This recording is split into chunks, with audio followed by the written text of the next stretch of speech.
It's the weekend, it's tailgate season. This might surprise you. I'm no vegan if you've seen the rest of my channel. However, I do have friends that are vegans. Perhaps you do as well.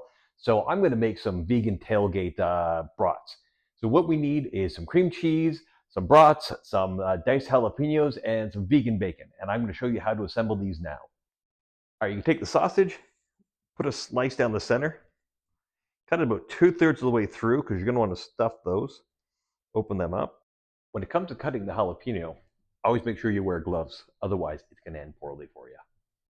Once it's sliced in half, go through and pull out all the seeds, as well as the inner rind, because that is where a lot of the excessive heat is going to come from, versus just the flavor, which you're going to get out of the shell.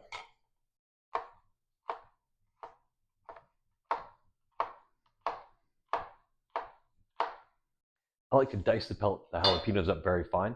You might be able to do the same thing with the food processor, but there's something about cutting it with a knife that just seems natural. We've got vegan cream cheese.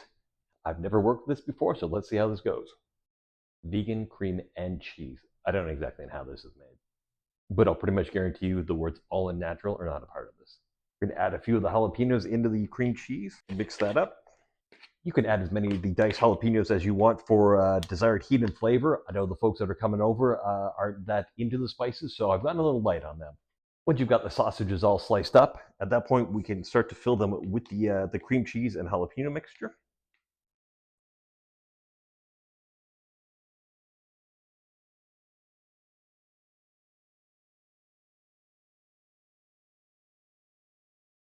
Once the brats are stuffed, I'll put on a little bit of rub just for some flavor on top of the cream cheese. Next, we're going to wrap these with vegan bacon. What in the actual? For those of you that have never worked with vegan bacon before, if you remember the gum you used to get with baseball cards, it's about the same consistency. Now these are wrapped. I'll put a little bit more of the rub on there just for flavor.